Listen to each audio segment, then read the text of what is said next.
microphone with a very big intellectual, somebody highly respected home and abroad.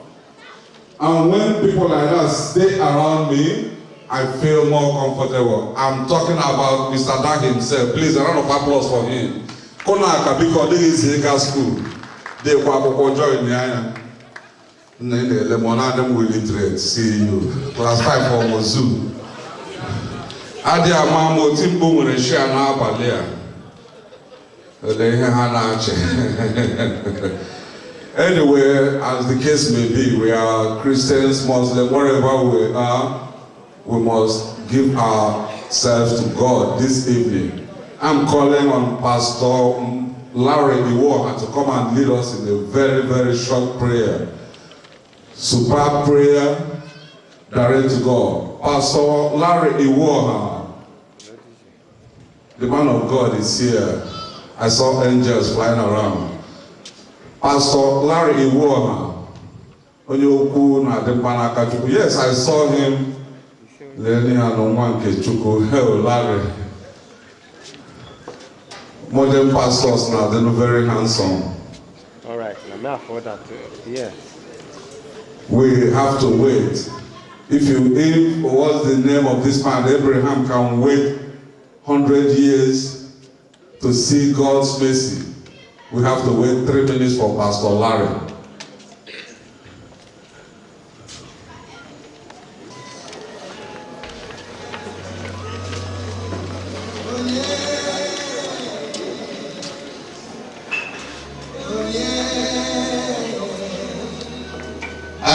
We've been invited to this place this evening by the Igbo Union of Antwerpen.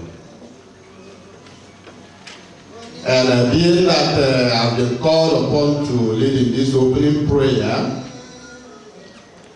under the auspices of the Igbo Union Antwerpen, I'd like to say the prayers in Igbo language.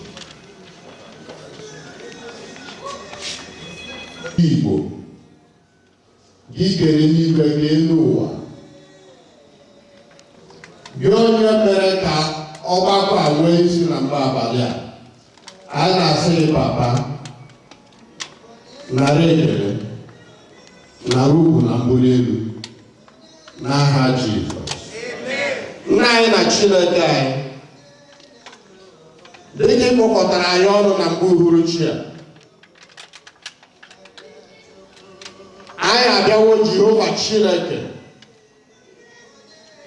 ito gị site n'ime ihe nke na-amasị obi gị Jehova.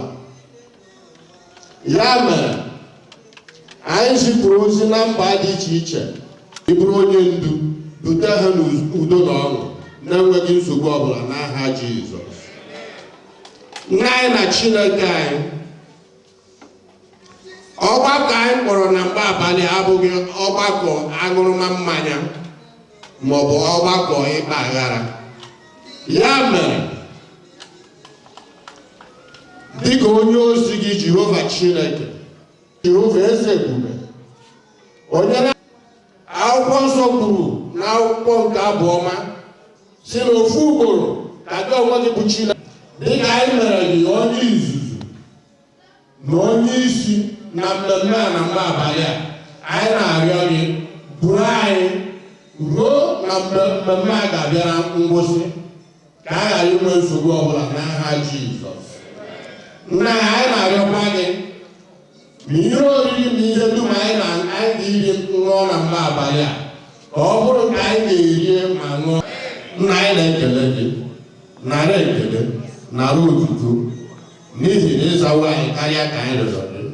Ugwu na nsọpụrụ niile bụrụ nke ezi Chineke n'aha Jizọs Kraịst bụ onye nwe anyị ka anyị rịọrọ gị nke a. Go into the event of today. I promise you all gathered here, brothers and sisters and friends, sponsors and supporters of this Gala night of the Igbo Union Antwerpen in Belgium. You are going to have a wonderful, wonderful evening. This I assure you. I will invite to the high table. Please let the organizers, if there is an usher that has been pointed out, a man I know who is capable, a man I know who is reliable, a man I know who is strong. He's one of the most successful business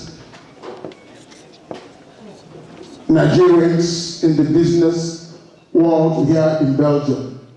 And I know that he will give quality to this occasion.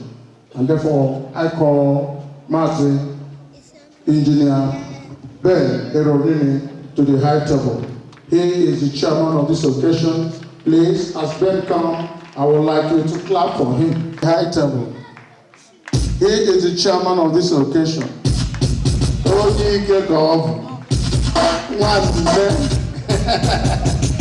This is a prince of the land.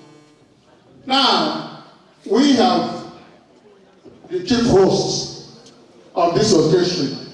Somebody under whose auspices and leadership the Igbo Union Antwerpen has operated for some years now, and who has called us here with the help and support of his executive for us to observe this wonderful Gala night, on which you will have opportunities to do your and to get yourself a Philip. Ike will tell us more about that later. What we stand to win this night in this Gala night. It is very loaded, and therefore I would like to call Maazi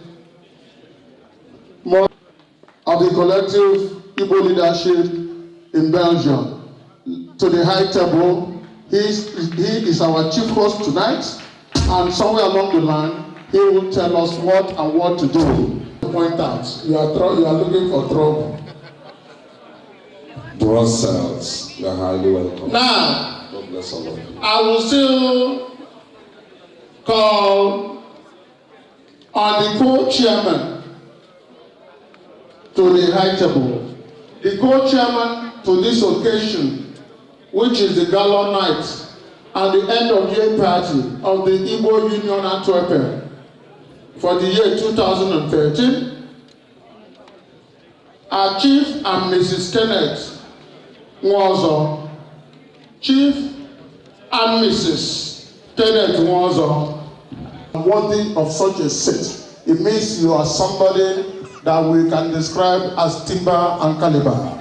These are the juggernauts of this our contemporary Igbo society and community in Antwerpen, in Belgium.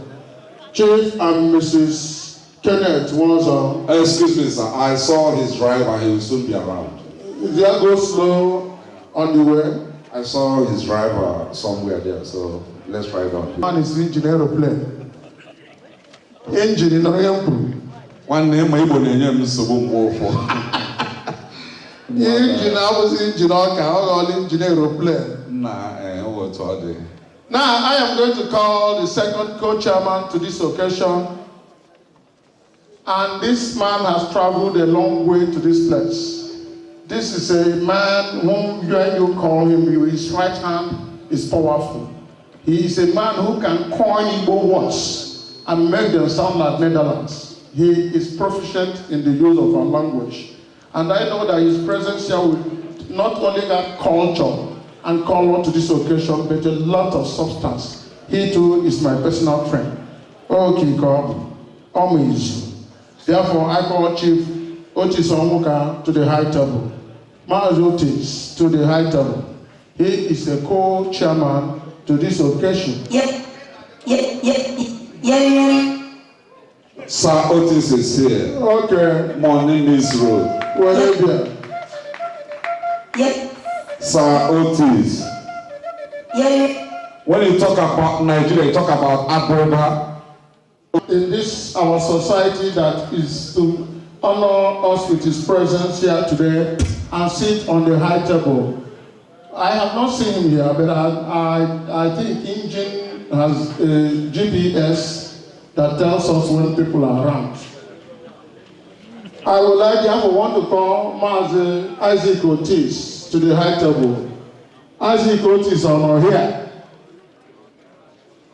Sir Isaac, right on, is still on the way. Just watch the names. Sir Isaac is still on the way. When he comes, you'll have the seat. There is a guy who is supposed to come from the Netherlands with his wife. In this code, that is a long distance. And therefore, if a man like that comes with his wife to this occasion, I will personally want to usher him to the high table. And therefore, also to go and support the chair in this wonderful one-time occasion of the Igbo Union Antwerpen for the year 2013. I will call Chief and Mrs. Tony from the Netherlands to the high table. Chief Tony and his wonderful, wonderful wife to the high table. Engine, motor, Holland, On the go. Because I'm driver Kenneth himself and my own driver, so I'm very sure Kenneth is here. Ask him to Oya Chikeloba. Chief and Mrs. Kenneth Wanzo to the high table. Motor Harland go. Because make some noise for this man and the wife. That's the man we're talking about.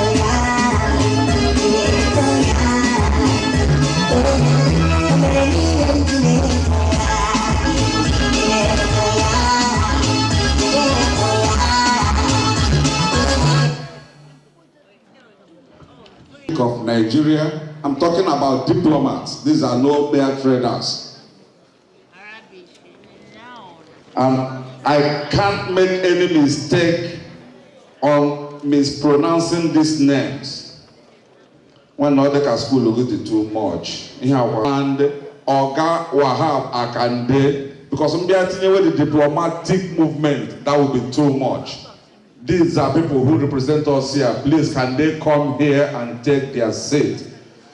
Sir Iwejo and Wahab Akande, all Nigerian diplomats. These are no mere traders. Don't be shy, we don't kidnap.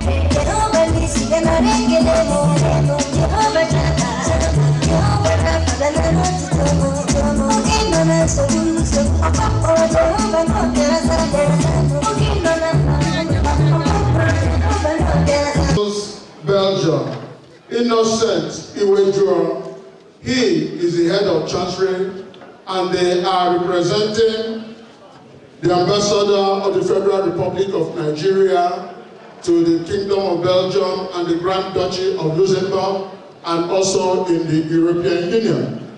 And he is here with Mr. Wahab Akande, who is the council officer. He's the minister. Both of them are ministers in the embassy here, and Akande is the counsel of the Nigerian embassy here. Sir, you two are welcome. Somebody here, one who have helped not only me, there is no way you can succeed in this country that you have never had an iota of help from this man. Please, I recognize the presence of Mr. Oba right here. Sir Oba, please. A round of applause for him, please. This is Sir Oba himself. DJ, make some noise. Thank you for being around. Yeah. Thank you. I'm calling on Mr. and Mrs. Howick, CEO, Otto Howick. Mr. and Mrs. Howick, please pardon me if I mispronounce the name. Hewick, or Flemish or Holland. Panagram School in London. Mr. and Mrs. Hewick. Owonochak or Owonoji. Okay. They are still on the way. Comrade Lucky Onyado, original man, President, Igbo Union, Brussels. Because he's a very tall, handsome, rich, young man. Look at the guy I'm talking about.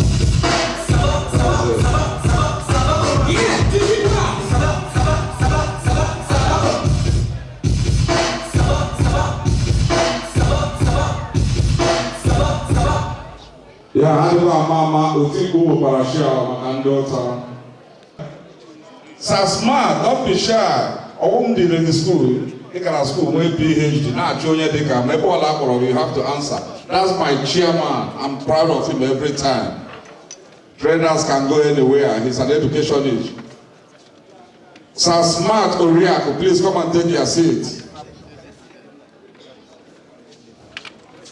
So smart, Oriako, please.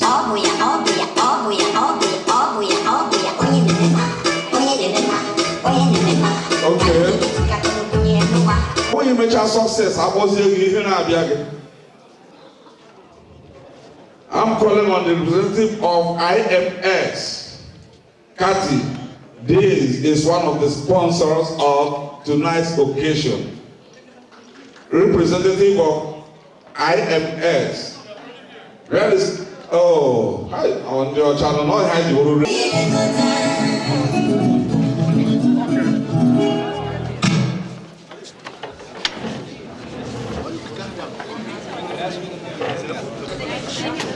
Now, I want us to know that the sponsorship and the arrangement of this particular occasion today is one of the handworks of the IMS shipping company. Look at their logo there.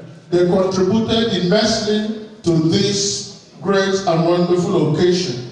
And therefore, we want to recognize their presence as part of Africa himself, Pedro, Igbo Union, Brussels, because Onaka, make some noise for him. Please. The rule is, when you are called, you answer. Please, sir. Thanks for coming.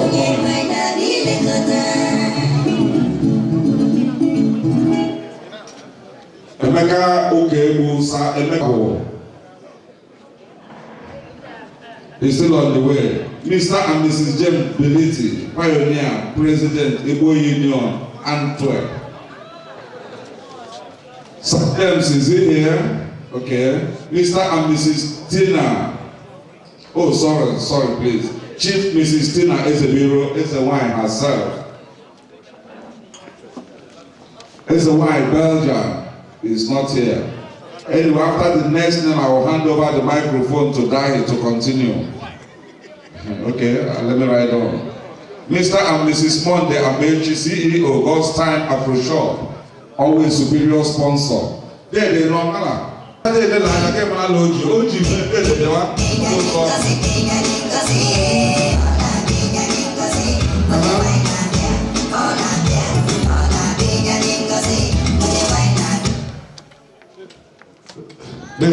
onye hụrụ gosi na ịkpataghị ego onye ọma ahụ ọ dị ka onye nwaanyị ire abalị ọ bụghị osi ọlụrụ nọ mbụ ihe mgbe echi emegidedere mmadụ si iyi onye ahụ agaala farm.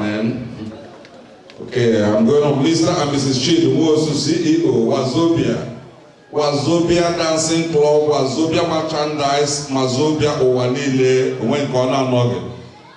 Sir Wazobia, if you don't want to be on a high table, be like me. And then maybe I would about when did you go?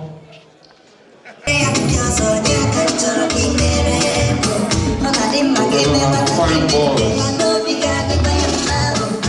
Oh, there. Kaina art maka the Shiaga Pota Nabalia, when was I said Timber? Here, Tony also. Okay, I want to know guys not the modern hand.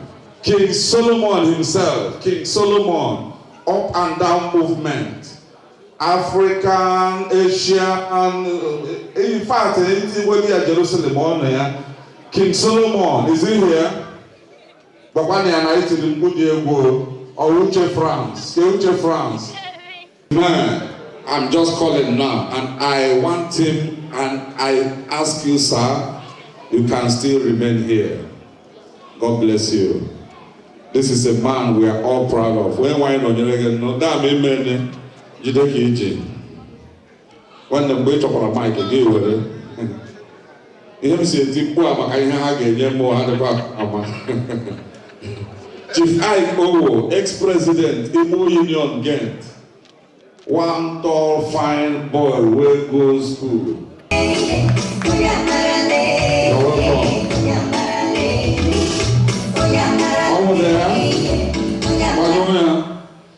people like this, when I see them or when I think of them, you make me look ugly. Prince Igehon, aka Etiobo, na njide ga-aga Nigeria agazi school na ụmụ agwọ abụghị ji arụ ya. Bring him here. Etie ogwe. Ka ezigbo nne ya ahụrụ m security ya boys na-eji ya nche. Anyway. Now, Chief and Mrs. Murphy Thompson, CEO of Murphy Cafe Dancing Club, Antwerpen, Belgium. Murphy.